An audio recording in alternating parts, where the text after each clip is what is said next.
Hey everyone, Linda here, coming to you with my second video of today. I'm going to do a reader's update since I haven't done one. I didn't do one last week and I didn't get to do one this week. So I'm going to do it today because, like I mentioned, I need to return these books back to the library for this week coming up. So let's get started. All of these books are dealing with for the March Murder Mystery Madness month, and most of these are dealing with either murder or some kind of intrigue going on. So let's get started.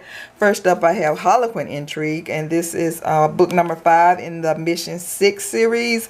This is dealing with Jake Schuler and Alexandria Parker. He's with the Navy SEALs and she is a missionary teacher out in this village in somewhere overseas, and he meets her when him and his team are out scouting this village, and stuff go down and he gets separated from his team and he's out there by himself trying to stay alive, and the village that they in is being attacked by these I guess you could say they're Al Qaeda or somebody, and she's a missionary teacher in this village, and she and the villagers are all running to hide in the hills, but she decides to go back because the preacher there, he's a missionary too. He was left behind with his wife because they're there with this pregnant girl who couldn't leave. She couldn't get out the village. So Alexandra decides to go back and see can she help them, and that's how she meets Jake, because he's hiding in the village too. And he tell her, you know, we can't help them right now. We need to go and try to get help. So she leave with him, and it's just Jake and her on the run trying to hide from these guys who has taken over the village. I give this a 3.5. It was okay. It's nothing that I want to read again. Since this book is this is not a long book. It was like 250 pages. You kind of get to know, with a book like this, you don't really get to know the characters really well, because it's more about them on the run, running from these the guys who after them. But I give it a 3. I give it 3.5 stars. I'll recommend it, but it's nothing I want to read again. And this didn't make me want to go back and read the other 4 books in the series, because it's a 6-book series so far, and there was nothing there in this that made me want to go back and read this, or made me want to go back and start at the beginning of the series. Because next I have up is the 6th book in the series. I don't know if this is the last book, because I think it was like 6 guys in this group of guys. They're all Navy SEALs. So like I said, this is book 6 in the Mission 6 series. So yeah, I guess this is the last book because it said Mission 6. So I guess it was 6th book. And when I read this one, I also gave this 3.5 stars. And this was on Trace McGuire and what is her name? Kenzie Anderson. I like this a little bit more than I like book 5, but I still gave this 3.5 stars because it didn't really catch my interest. I finished the book. It was okay. It was just, I don't want to go back and read it again. And like I said, this is on Trace McGuire and this is on Kenzie Anderson, and she is she's in the military also, but she's in the Army, and he's Trace is, like I said, he's with the Navy SEALs, and they meet because they're stationed overseas, and they're stationed at this camp with different parts of the military. Like you got the Army there, you probably got some of the you got the Navy there, you probably got some Air Force there. They're all at the same base. And the way Kenzie meets Trace is that she is being tasked to help their team because she worked with this dog. He detects like bombs or IEDs, or he's a detecting dog. He go around and he can smell the bombs or whatever to help the team out, and that's how they meet. And it's just about them meeting, and you get to know them a little bit more because they're at this base, but they also go out on missions, and she go on a mission with him, and they end up getting separated from the team, and they get stuck out in the desert and they get to learn a little bit more about each other, and it's them running away from like the terrorists. They got terrorists in this one too, and it was okay. Like I said, I like this one a little bit more than I like book 5, but I still gave it 3.5 stars. I'll recommend it. It's a nice little read with a little, if you like action adventure and your romance. It was mostly dealing with them trying to get away and trying to just going out on missions. And like I said, I recommend it. 3.5 stars. This is book number 6 in the Mission 6 series, and it Minutes to Midnight by Elle James. Next up, I have Laura Griffin. She's a favorite author of mine. She write romantic suspense. This is Touch of Red, and this was on Brooke Porter and Sean Bryan. I guess that's how you pronounce his last name. Book number, what book is this? I wrote it down over here. Let me see, can I find it? This is book number 12 in the Tracer series. Laura Griffin, and I give this 4 stars. This is like I said, it's on Brooke Porter and Sean Bryan. Brooke, she worked for, and mostly in the Tracer series, is dealing with this Deaf-Eye Center. It's this center that was built to it's like a CSI place, because they do all kinds of stuff, forensic, they do blood work, and this building was erected by this lady. I guess she donated some money, because I think I read this in I don't know, it was book 1 of the Tracer series, but the Deaf-Eye Center was they built because I guess this older woman, she was rich or something. I don't know if her daughter got kidnapped, something. But you know, when you have forensic done, you at the police station, it always take them like 2 or 3 months for the blood work to come out, for them to find out who blood this is or whatever. So the Deaf-Eye Center was erected to make it easier, or to get a better turnaround than a month or 2 months for this blood work to come out. So that's what they do at the Deaf-Eye Center. They do forensic, they do all kinds of stuff at the Deaf-Eye Center, and that's what most of the book are dealing with. Somebody works at the Deaf-Eye Center, and the other person works with the police or something like this. Because in this one, Brooke worked for the Deaf-Eye Center, and she go around, she like the CSI, she go around and does for fingerprints and all this stuff. And in this one, I know it's not a second chance romance, but they already know each other. I know I mentioned before, I don't like for the people to know each other for the book start, but they know each other already. But you know, they haven't had any like romantic thing going together, but he likes her. And in this one, this is where they finally hook up. This is kind of like a slow burn too, because they already know each other, and it's all about this lady who comes home. The book starts out with this woman who comes home, and she ends up getting killed. And that's how Brooke and Sean meet each other again, because she's already there taking fingerprints and everything, and then Sean shows up.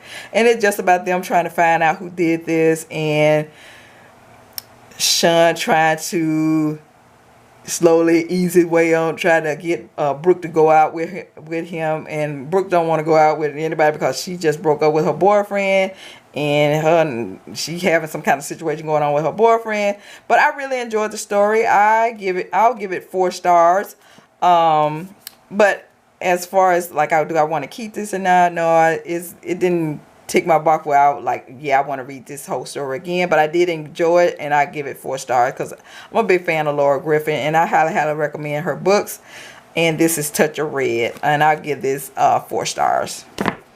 Next, I have The Girl in Times Square. Now, this book right here, I had a love-hate relationship with this book, because it started out, I like books that have a lot of dialogue, and I like it to have descriptive, describing stuff too, but not, when I started this, it was a lot of and this is on Lily Quinn and Spencer O'Malley, and it's a lot of other characters in here too. But when it started off, it was just Lily, thinking and talking to herself, and I was like, I don't even know if I'm going to like this, because I was like, when we going to get to other people coming into the story and stuff? It just started off a little slow to me, and it finally picked up like this little part right here. And what was it? Let me show. And let me see here. And like I said, a man and a woman, and it was just talking.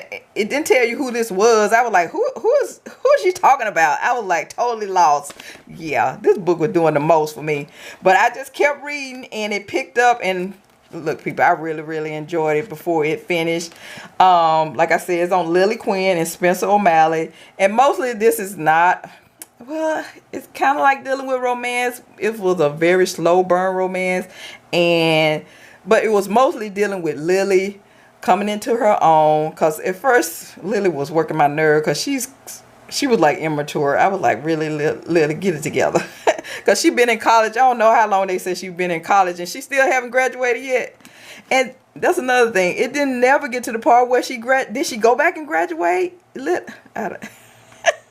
I was like totally lost sometime in this book. I had to go back and read the whole paragraph again sometime in this book, because like I said, I had a love-hate relationship with this book, but I kept reading, and I really liked it because of Spencer. I love Spencer, and if you don't like for the man to be older than the female lead, because he's a lot older than she is. He's in his 40s and she's in her 20s, and they meet because her friend ends up, her roommate, well, she's her friend too, her roommate ends up missing, and so that's how she meets Spencer, because he's the investigator for missing person, because her roommate mother has filed a missing person report, because Lily didn't file one. She just think her friend she used to her friend going off and staying gone for a while. So and here Lily is she went to Hawaii to visit her parents, because her parents are staying in Hawaii, and when she come back, that's when she meets Spencer, because he's there and he wants to question her about, he calls her while she's in Hawaii and question her about her friend is missing, and Lily want to get away from her parents anyway, so she be like, I'll come back to New York, because that's where she stays at, and she stays in New York. And like I said, she's been going to college for a while.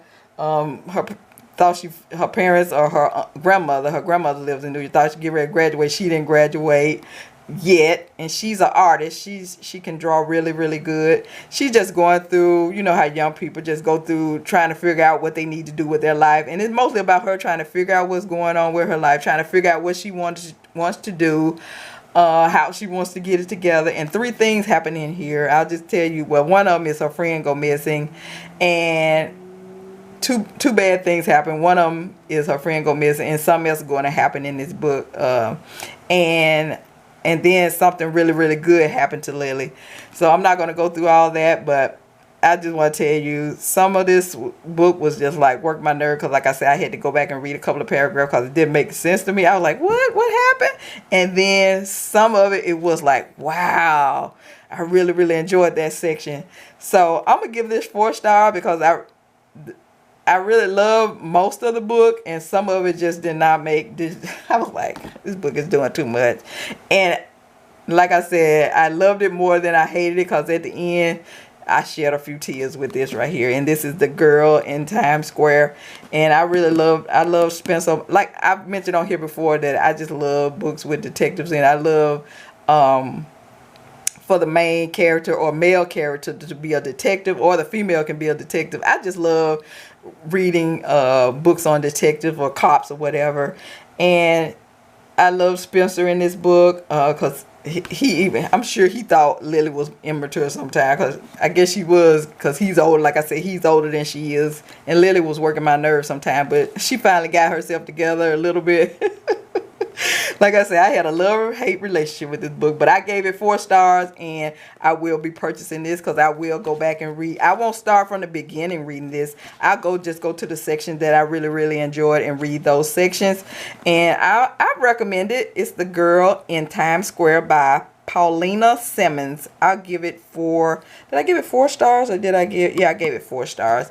And I'll be purchasing this, and I'll probably go back and buy the Braun. This is a series right here, the Braun Horseman. I think this is a 3-book series. I think I've one of you out there mentioned that you read the Braun Horseman and you liked it. I think I'll go and purchase the whole series and get that. And Red Leaves is going to be dealing with Spencer when he was younger, and I think he worked on a campus. But it's more going to but the book is more going to be about some students in this book, and I think one of them going to end up getting killed, and I think he's going to be like investigating, because he's like a, I guess he's the campus police, and he's going to be trying to figure out who killed who killed one of the students. And because I read the synopsis of this, because I really love this cover. So I might get this too, because it got Spencer in there. But I don't think it's going to be like a love story with him. I don't know. But he's younger in this book right here, when he worked at the college as security. But he's older in here. He's in his 40s in this book when he fall for Lily. And this is the girl in Times Square, Paullina Simmons. Next I have Linda Howard's Ice. I gave this 3 stars. Didn't do it for me, but like I said, it's on Gabriel McQueen and Lolly Hilton. Lolly is coming back to her hometown to get rid of the house that her parents owned when they lived there, because her parents have moved to Florida. They retired to Florida, and she is, I forgot where she was staying at, but she doesn't live there. Like I said, she just came back to close up the house that her parents own and get ready to sell the house. And Gabriel, I don't know what Lolly did, where she was from. I forgot where she was from and what she did. But Gabriel is in the military, and he's coming back to the town because his parents still live there, and plus he wanted to see his son, because after his wife has passed away, and he needed someone to look, because he's in the military police. I think he's in the army, and he's at the military police, and he's always working, and he needed someone to, like he was saying, he needed someone to babysit his kid. He was always having to get a babysitter, so he just brought his kid back home to stay with his parents until he could get him to come and live with him, I guess maybe when he get older or whatever. But he's coming back to town to visit. He's on leave, so he's coming back to see his son and visit his parents. And his dad is also a cop in the town, so when he stops off at the police department to visit his dad tell him to, since it's winter time and they got some bad weather coming in, and he know that Lolly is home.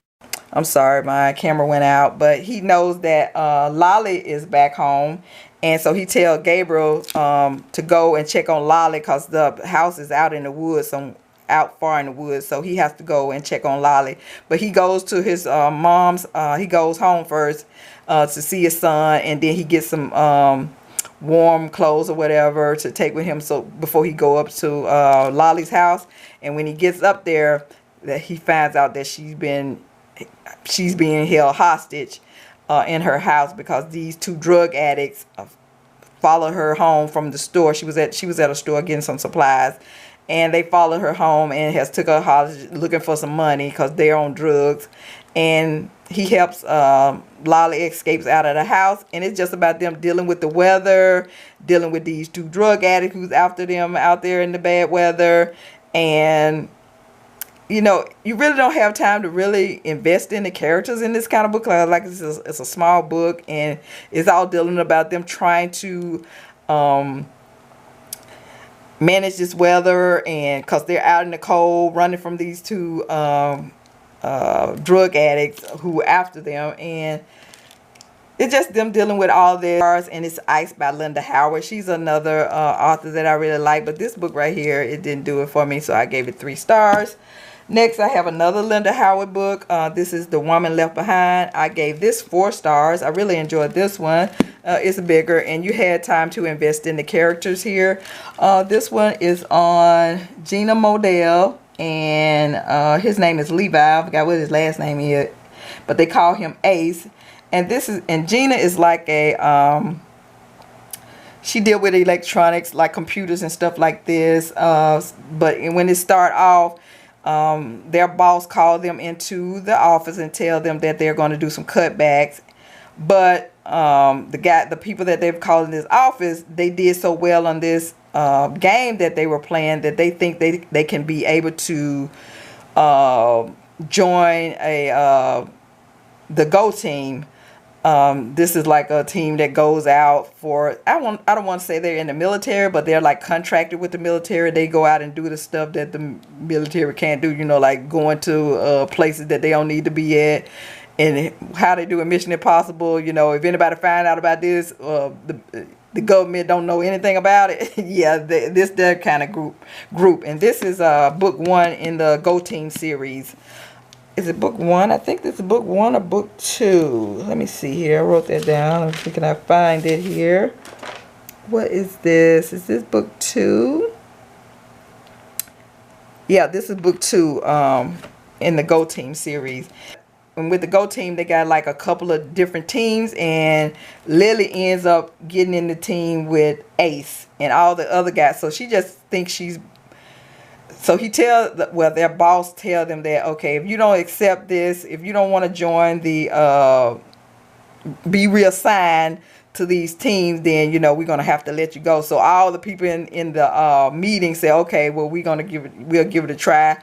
So they have to show up the next morning at this training place where they have to run. They got to learn how to shoot. They're going to have to be climbing over all this stuff. And, you know, these are, I hate to say they're geeks, but, you know, they're just used to dealing with computers and everything. So they're going to have to go through this training to be reassigned to these teams. And Lily gets assigned to Levi's team. But they're all training together at first until, I don't know that they call a halt to they were out running, and I don't know if I forgot if they called a halt to their running or whatever. And Levi and his team show up, and they pull Jenna out and said that they're going to train her because she's going to be on their team. So they want to train her themselves because they're all supposed to, the group all supposed to train together. But Levi shows up with his team and to train her ourselves because, you know, they're not used to a female being with their team. So they pull her out, and she's just going to train with them. And that's how her and Levi meet. And this is another slow burn romance because Levi has already told one of the team members that, look, don't be asking her out. We don't have no fraternization. We don't have any kind of fraternization going on in this team group because that'll mess up the whole team dynamic. It said a woman left behind, but you're halfway through the book before she gets left, and she really don't get left behind. But I'll let you read it for yourself. I give it 4 stars. I enjoyed it. But do I want you to go back and read the first book in the series? No. And do I want to go back and read this again? No. But I really enjoyed it.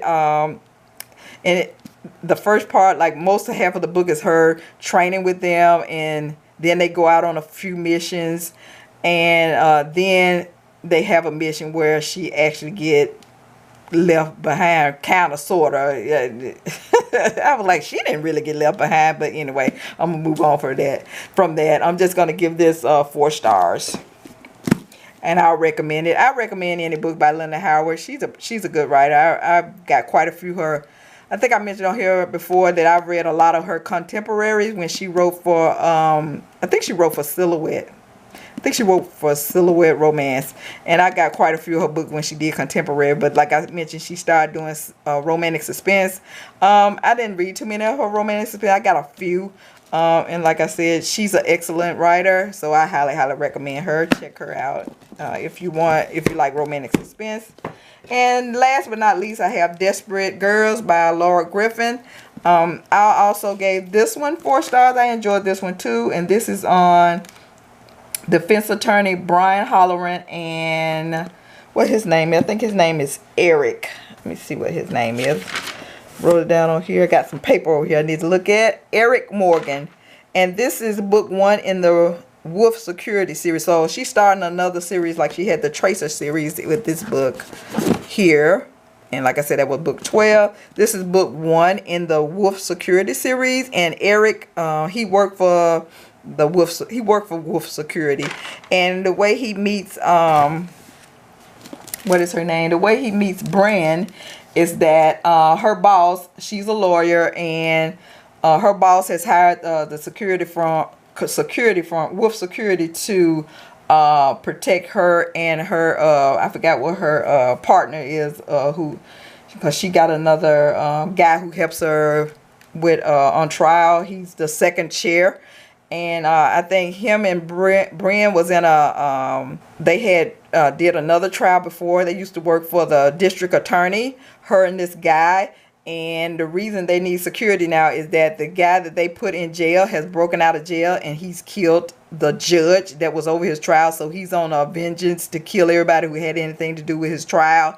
He's trying to get all of them. So her and this guy, they don't work for the district attorney anymore. They like she just worked for a private law firm. And then her boss said he was going to get them some security to protect them, since this guy's out killing people who was on that case that sent him to jail. And that's how she meets Eric.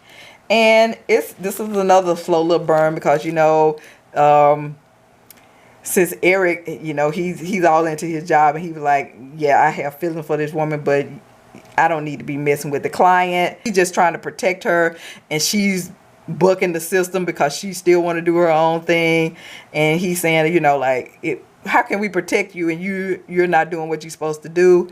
And they also got the police force in there looking for this guy. And Eric, and he tell the police if to let them know if they have any kind of evidence or where they at with the situation, so he can better know how to protect Bran and her partner. And I enjoyed it. It was a good little romance, and I was interested in them finding out what was going on with the who was trying to, well, you already know who's doing the killing, but how they were going to capture this guy, because they act like this guy, he was very smart, because the way they caught him the first time, they were very lucky to be able to catch him, because he never left any kind of evidence behind. He was just very meticulous in what he did and how he did it, because he was killing women who were on like college campuses or whatever. But they end up catching him, and that's the whole twist in this story, because you're going to find out like how did they end up catching him. It's going to have something to do with the whole story. This whole story, you'll see what I'm talking about if you read it. And this is Desperate Girls by Laura Griffin. I enjoyed the story, but it's nothing that I want to continue to read. I don't even think I'm going to go ahead with the rest of the series. But if I read a synopsis and if I like it, I might read something else in the series. But like I said, I give this 4 stars. It's Desperate Girl by Laura Griffin. And that's all I have. The only book I'm going to probably purchase is my love-hate relationship with this book.